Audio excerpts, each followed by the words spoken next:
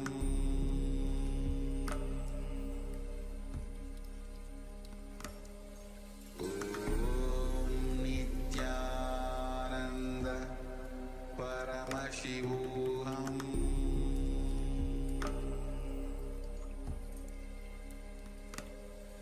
Om Nityananda Paramashivoham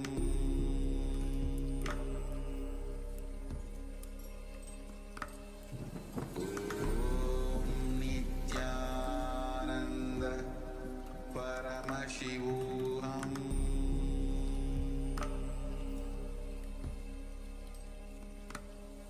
Om Nityananda Paramashivoham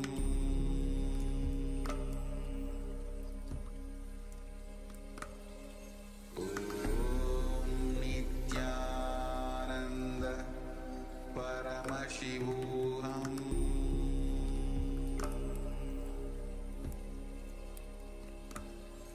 Om Nityananda Paramashivoham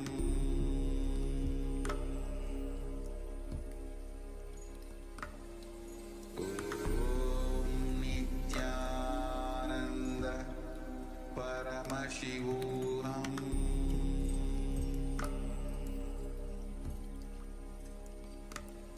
Om Nityananda Paramashivoham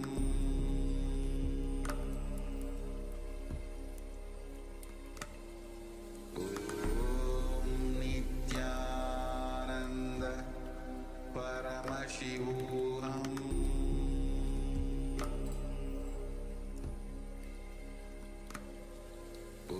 Om Nityananda Paramashivoham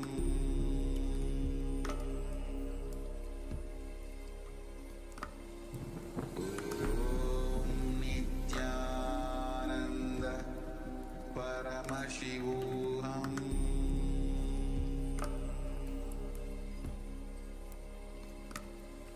Om Nityananda Paramashivoham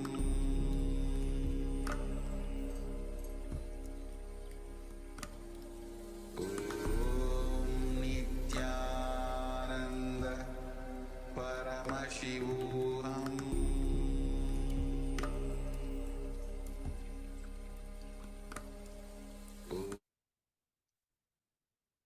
Yes. Now, slowly open your eyes. Whatever Swamiji revealed through the third eye, you can put it in the chat. I request all the participants. Whatever Swamiji revealed through the third eye, you can put it in the chat.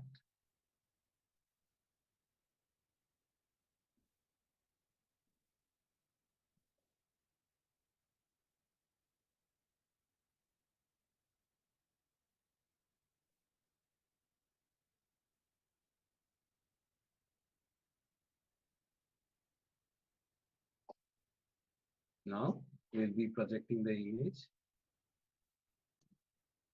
Yes, you can see a cow grazing on the field.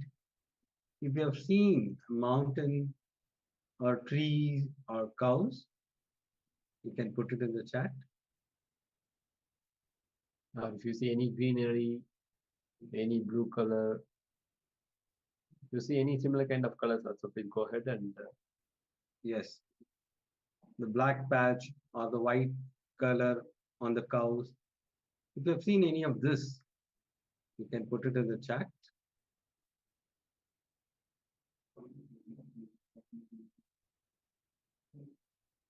And we request all the participants, Ma, Nada Yogini Ma, and Quick Zin Weng. Ma, can you please switch on your camera?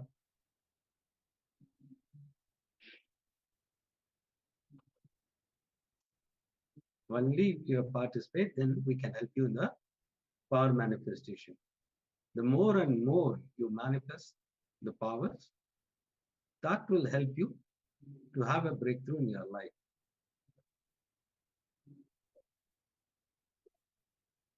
Don't think it's just you're manifesting the powers. You will see that the more and more you participate, you will see you'll be manifesting the reality, what you want in your life. All this gets manifested. It is not just for manifestation. That will help you in your life every day, in your life, with your relationship, with your work, whatever it may be. All this will going to help you. Sincerely participate in the power manifestation. You will see that you will be manifesting the reality you want in your life. The whole science is designed in such a way that you'll be able to manifest the reality you want in your life. The whole Paramashivoham program is designed to manifest your reality.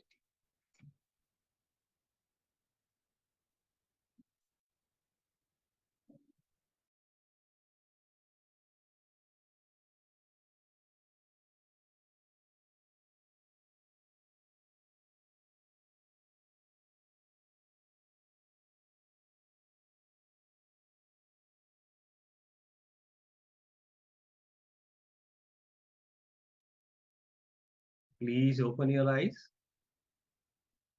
I request all the participants to open your eyes, and whatever Swamiji revealed through the third eye, you can put it in the chat. Aya, Vidyarupanaya, you can tell one of the participants to close the eyes. Okay.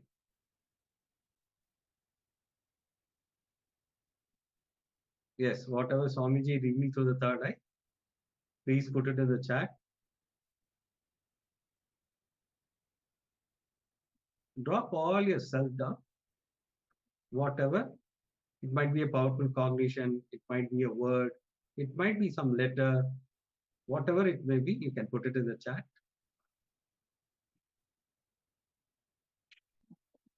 Don't worry if it is wrong. Initial stage, you will start.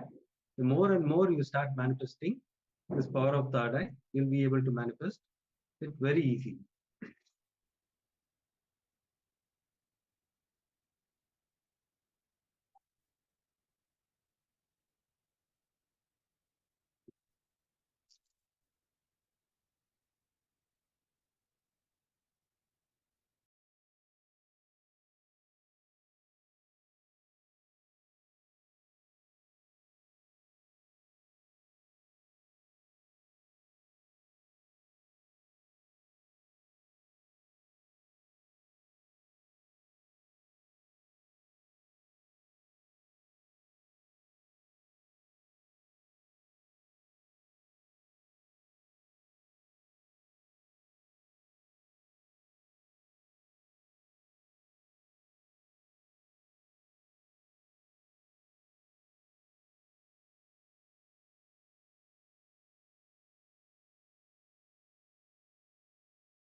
Yes.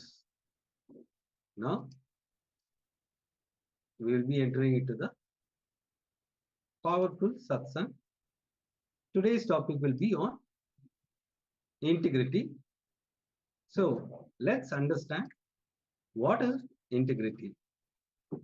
Integrity is you fulfilling the words and thought you give it to yourself and others and experiencing state of completion.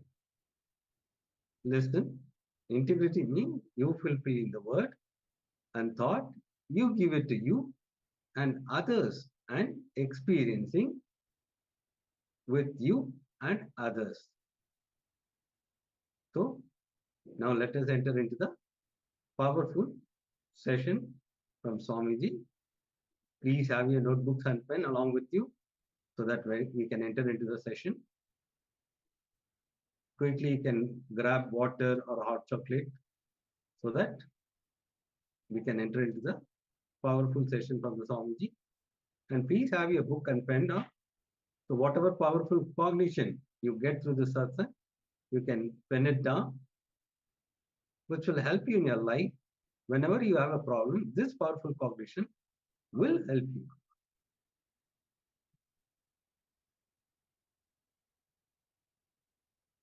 To get ready so that we can start the session. And as today's segment is going to be the 4 fundamental principles like integrity, authenticity, responsibility, and enriching. In this, the first principle is integrity. That is, we are going to look at it now.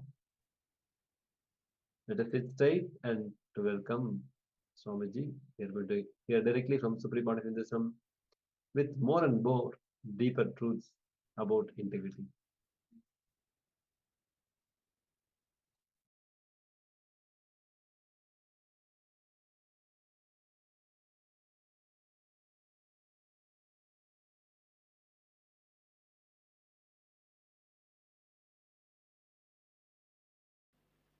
Please come to the space of listening.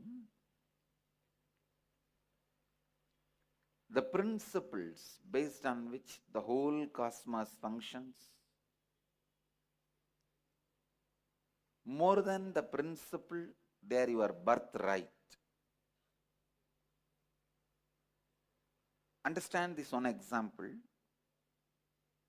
There is a old house and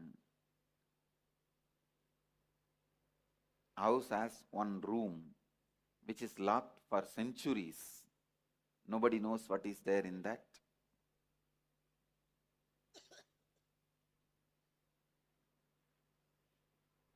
The Rajaguru of that family calls you and gives you the key and says, go and open that key, and whatever is inside, enjoy it, it is yours.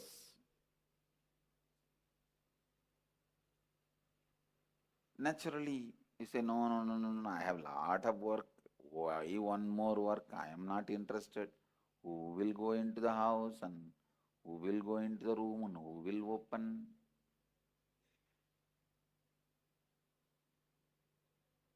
When Rajaguru insists, please do it, it looks like he is putting one more work on you.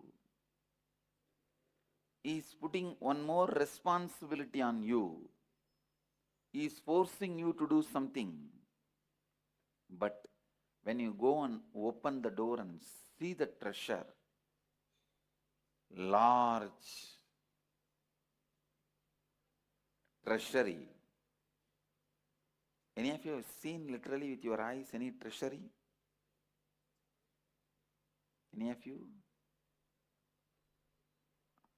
Any of you have seen in your life any treasury? I saw twice in my life. One, Anandapadmanabha Swami. I saw in few years before it became public when that king invited me to his palace.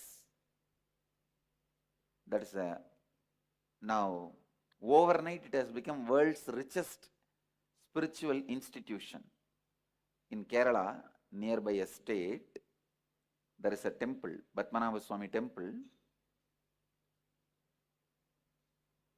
It literally feels like somebody slapping you. No, really. The treasury now which is made public, I saw, they are saying that it was not open, it was not accessible and all that. It's lie. It was under the control of king and it's a temple of Vishnu. I myself saw.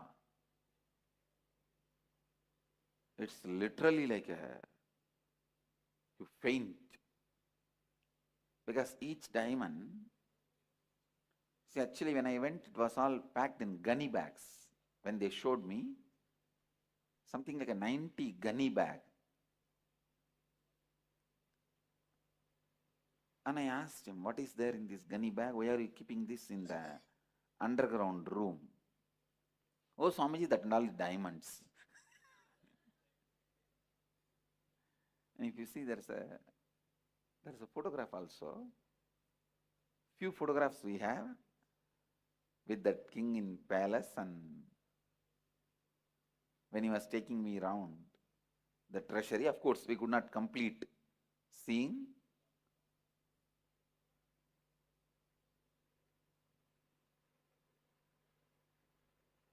In a single Vaidurya stone, around 4 feet, throne. The whole throne is single Vaidurya stone. In single Vaidurya stone, they have carved.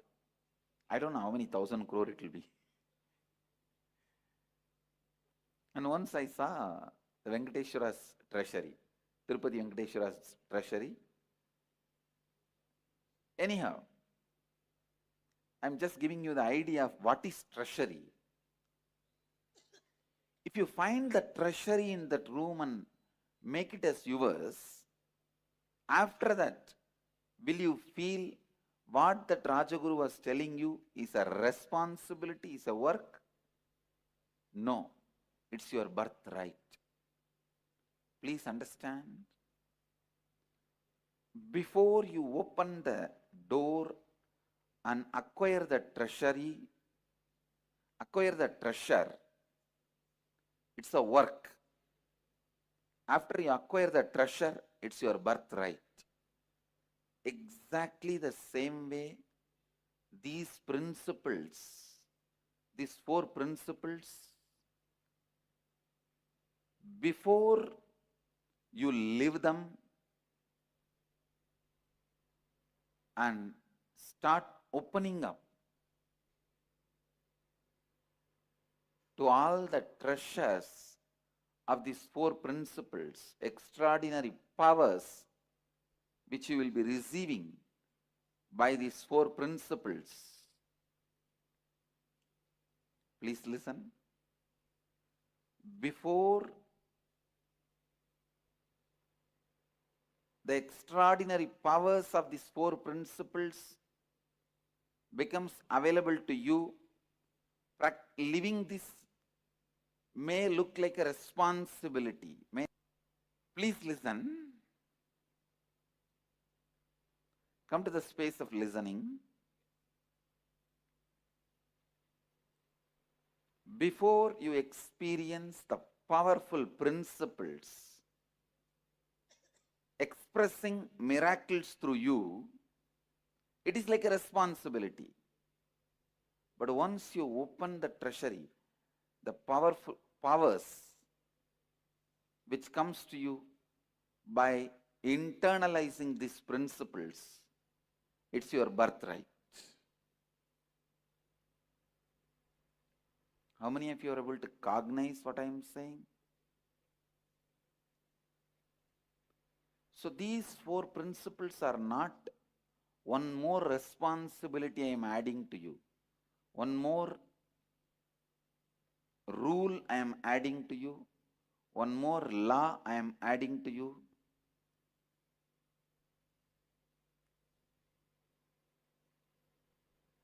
It is the treasure I am adding to your life. Understand? I think still many of you are not cognizing. If you cognize the treasure is getting added to your life, you will sit straight.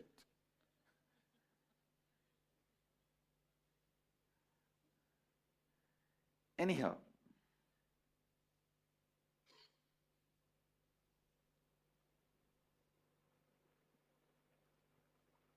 maybe when you start seeing the extraordinary powers, these principles can add in few days.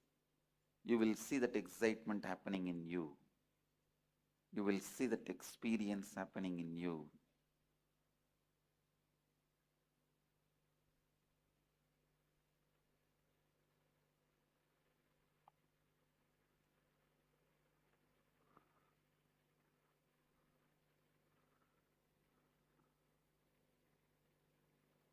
I'll start the session. I'll start introducing the 4 principles.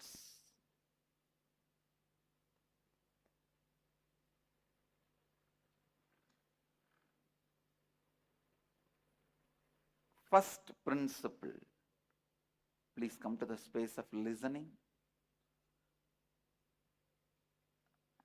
Now literally you are getting initiated into these tattvas, into these principles. How many of you are listening? So listen. The first principle, integrity, means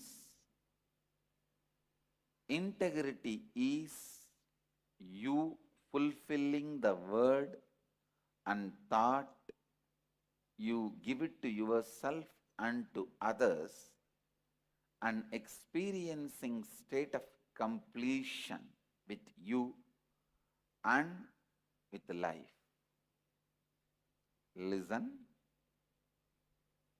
Integrity is you fulfilling the word and thought you give it to you and to others, and experiencing completion with you and others.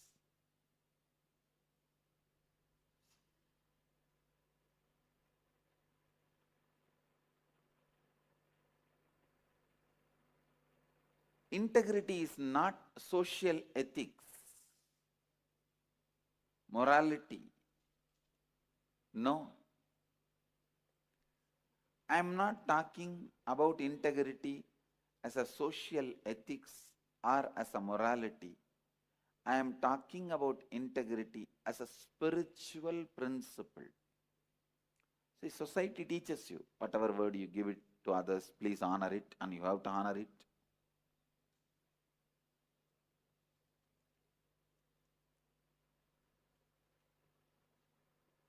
I am not talking as a social morality or ethics. I am talking as a spiritual principle. Please listen. Society many times teaches you to fulfill the words you give it to others, because based on that only society runs. But here, the first thing you need to know, the words you give it to you, the words you give it to you,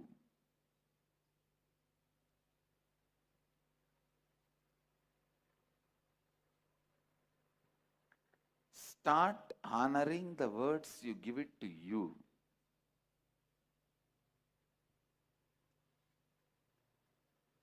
Everyone understands integrity with others. It's like if you give a word to somebody, you will give $1 million within a week. Even by giving your life, you have to give that $1 million. If you realize 6th day, just before the last day, that even if you give your life, nobody is ready to buy for $1 million.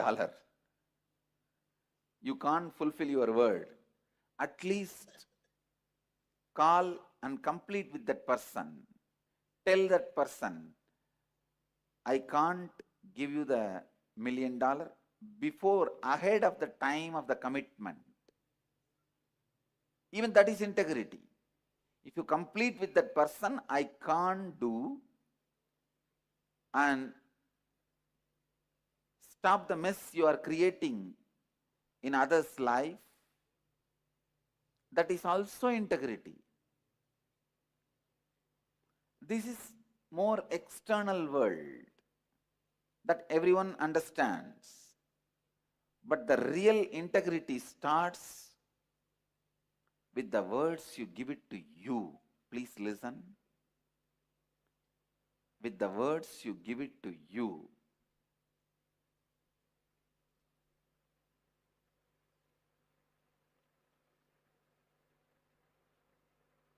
I'm giving you an example. In the young age, you wanted to become a doctor.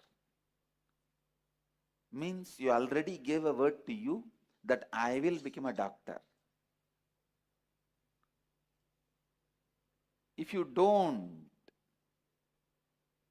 sometimes you don't become doctor and you don't even bother about the word you gave it to you. Mostly because there is no evidence for the word you give it to you, and there is no punishment for breaking the word you gave it to you.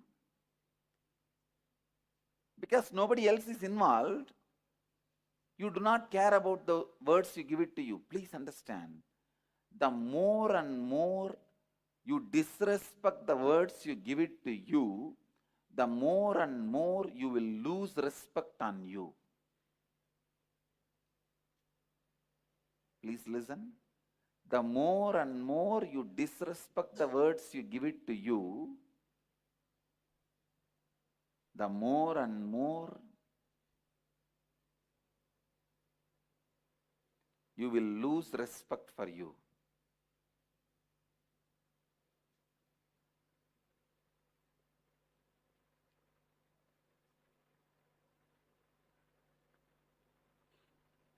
If you have committed with you that I am going to become a doctor, and if you are not able to become, at least complete with yourself. I gave a word to me, oh me, I gave a word to me that I will become a doctor. Neither I have become, nor I am going to be. So I complete with the commitment. I gave it to you, or I gave it to me. I free myself from this commitment so that I can become complete. It's something new, first time.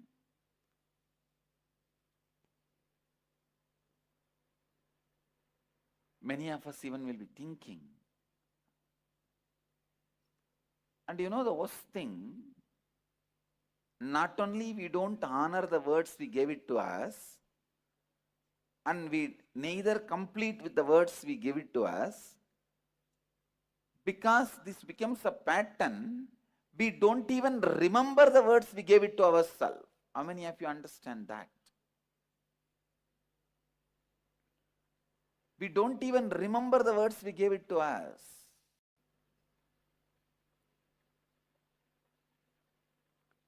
Your life works only when you are in integrity. The degree of workability in your life is directly proportionate to the degree of integrity with which you live your life. I tell you, if you have integrity, even if the whole world does not listen to you, you will listen to you. I tell you, nobody needs to listen to you other than you. If you listen to you, you are a success.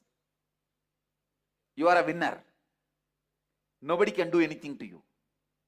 I tell you from my experience. Just if you listen to you, nobody can do anything to you.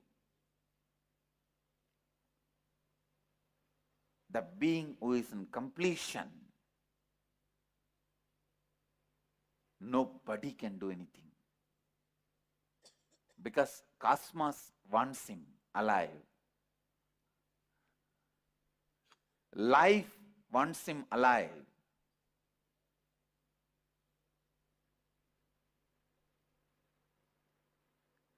When you are complete with you, the confidence you have on you,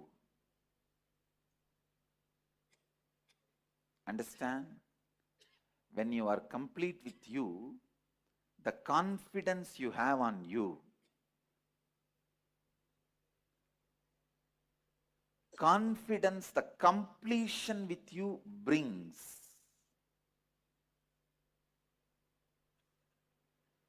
Only when you experience the completion, you will understand integrity is not a principle for you to practice. It's a treasury you got. It's your birthright.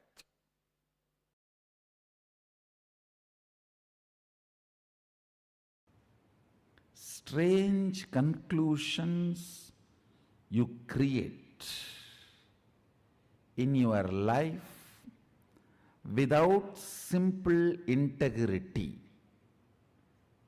is what I call virus inside, which continues to keep you as a slave forever. This is the straightforward, most practical solution. You need to understand almost 99% of your conclusions, the cognitions you carry about you, life, strange stupidity. If I wear the black dress today, the whole day will be bad. How you came to conclusion? If I see somebody in the morning wearing black dress, the whole day will be bad. How you came to the conclusion? Coming to strange conclusions and operating to strengthen those conclusions in your life. Understand what I am talking. I am giving a very superficial examples. I can go deeper. Go deeper. When your body is in good energy, after a cup of coffee, how you think and perceive, how your cognitions are. When you are tired, bored, body is tired, how your cognitions and perceptions are. See, your cognitions, your irritations, your inspiration or boredom is not logical. It is just a cup of coffee. It is just few chemicals and hormones.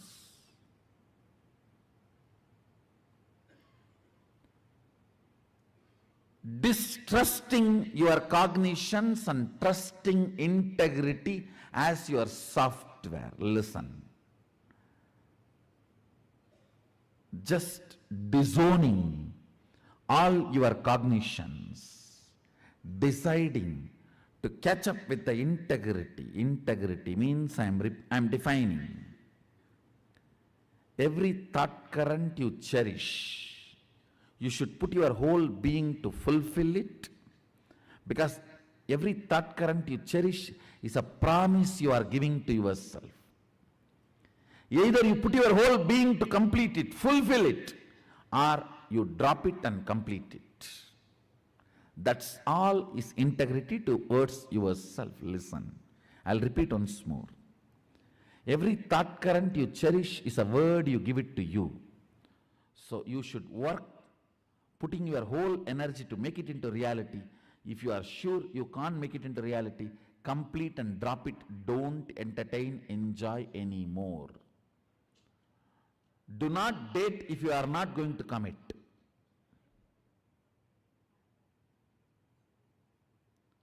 Same thing outside. Give a word only when you are going to live it. If not, drop it. Just this one, only one, integrity, replace all your cognitions. Your cognition about God, your cognition about world, your cognition about life, your cognition about society, your cognition about your body, your cognition about your mind. Replace it just with this simple, straightforward integrity. The kind of a transformation you will go through, I tell you. In Ayurveda, there is a very simple one verse by a great Siddha. He gives deathless life, the art of deathless life. Take care, the throat is always clear. You will not have death. Looks so simple. The statement is true.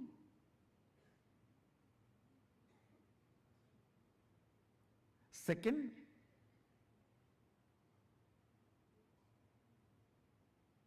all problems start with your throat infection.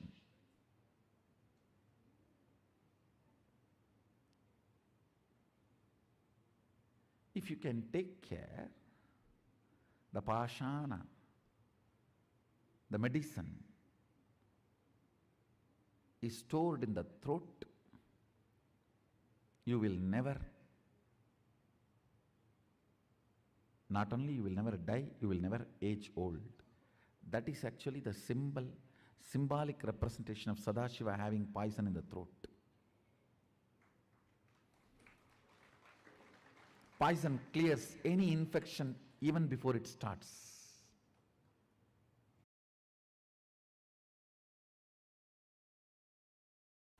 See, in anything you do, you know the first principle. Am I right? First statement. For example, lawyer. He is committed to his client. Doctor. He is committed to life. Engineer. He is committed to the product he is delivering. The first principle of your existence. Being integrated to the first principle of your existence without the fine print footnotes.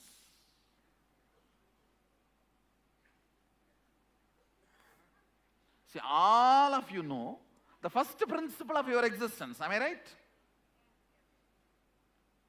Being committed to that, being integrated to that. All the other utility transactions cannot touch the integrity of your first principle. They may be there, may not be there. But the first principle cannot be compromised. Cannot be compromised. I tell you, first principle brings strength.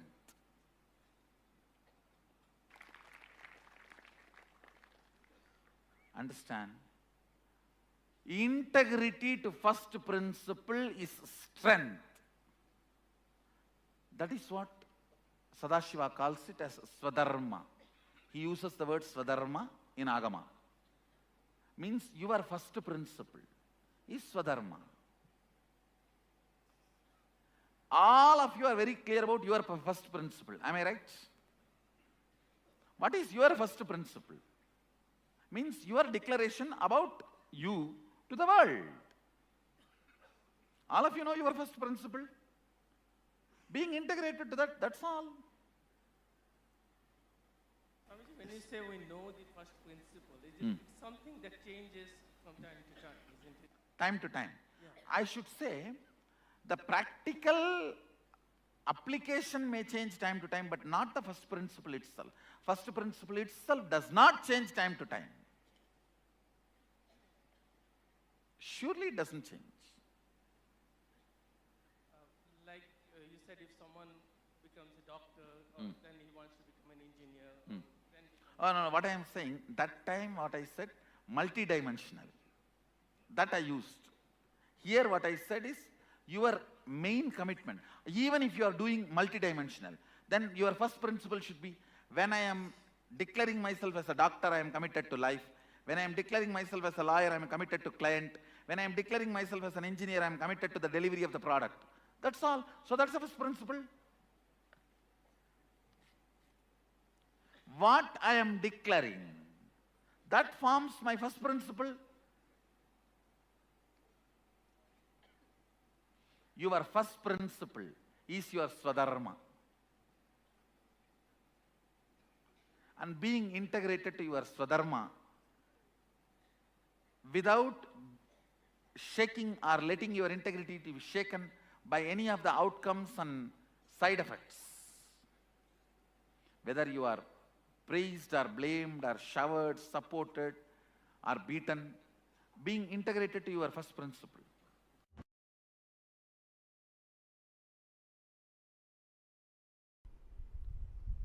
Integrity, anything which your cognition cognizes. As on now, I can give you example of how your cognition cognizes anger and lust and even hunger, fear, in that frequency, if you cognize the power of integrity, you will be powerful forever. You will be powerful forever. Not just feeling powerful, you will start manifesting powers. Because if you are integrated to your wife, you will have a very good home. If you are integrated to your boss, you will have very good office. If you are integrated to Guru, you will have amazing cosmos.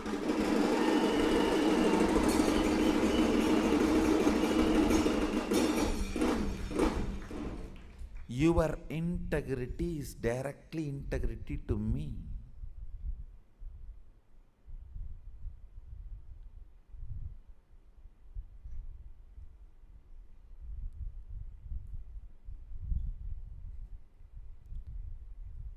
I was successful in integrity when I was young because I made it very personal.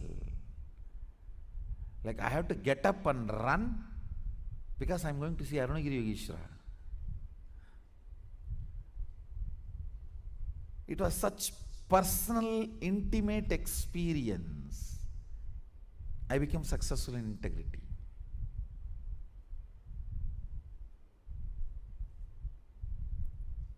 Not any other logical practices. Practice may make you perfect, not integrated. Cognitive shift makes you integrated. Decision makes you integrated. That is why when you miss integrity, I am not asking you to practice integrity. I am making you to decide to be integrated from now. Declarations are decisions of reminding yourself, let me burn me with integrity. Let me awaken me to my integrity. Let the best of me be awakened in me. Let the best of me be awakened in me. Let's make integrity as a cognition today. See, once it becomes cognition, your chemical change, you see, all your sleep, everything is just chemical change, nothing else. If you keep your tube in your mouth and early morning pour the coffee, you will just wake up. Your sleep is nothing but, your struggle with the whole sleep is nothing but half a cup of coffee. No,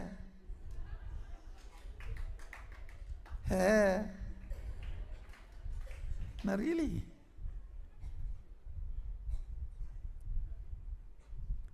Romanceless relationships are all nothing but masturbation. Understand? That is why in any relationship, romance is more important than the physical component of it.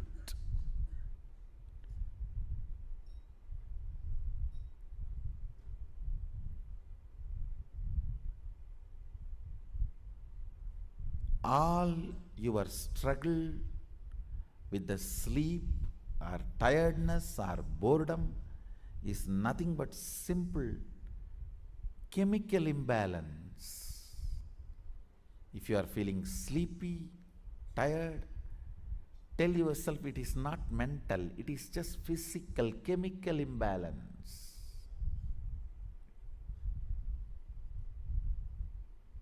Integrity will clean it up. When you clear chemical imbalance using integrity, you bring tremendous health to your system. Understand?